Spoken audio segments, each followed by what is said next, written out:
What's up, everybody? Squirrel Man's back again. Still at home.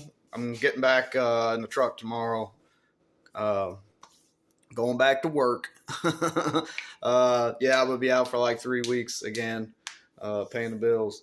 The reason why I was making this video, and I don't like to do too many prison videos, but I mean, I try to make them few and far between because that's not my thing. That's not my content. But I had a lot of experience working in the prison system. So if I see something online that really bugs me that people talk about, like misconceptions and stuff like that, I like to chime in a little bit.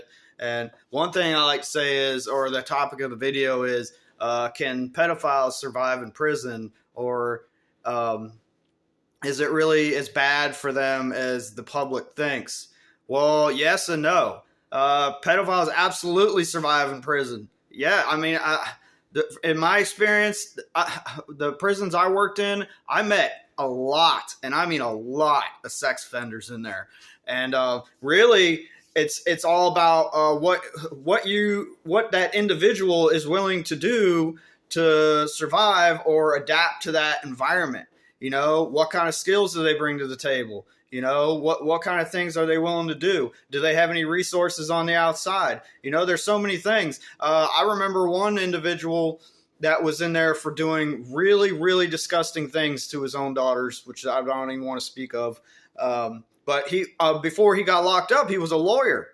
So every time I would search this guy's cell, his cell was like completely overrun with books, other people's cases, stuff like that. You can imagine, right? I just painted a picture. A guy like that, he can survive because he has knowledge that the inmates need and thrive off of. And if you don't think an inmate can get another inmate out of prison, trust me, I've seen it happen. I remember another inmate at the first camp I worked at. This dude, same story. I don't know what he was in there for, but he always had lots and lots of books. And those are the ones you need to watch out for because they're a lot smarter than the average inmate. So you just kind of have to be on your toes around them. You don't assume that they're idiots. But that guy actually got another inmate off of a life sentence and was able to prove that he was innocent. And he had been stuck in there for like 20 years. So he did a good thing. He got an innocent man out of prison, which I applaud that because nobody who's innocent should be in prison. I think that's a great thing when things like that happen, they're able to get out. But one thing I really wanted to tell you was that because the reason why I really made this video is because there's another guy, I don't know his name, but he keeps talking about that Danny Masterson character from that 70s show. And I didn't really know a lot about that guy's case, but I can tell you that I'm not going to sit here and imagine that guy is just going to, not be able to thrive in prison. It's really up to the individual.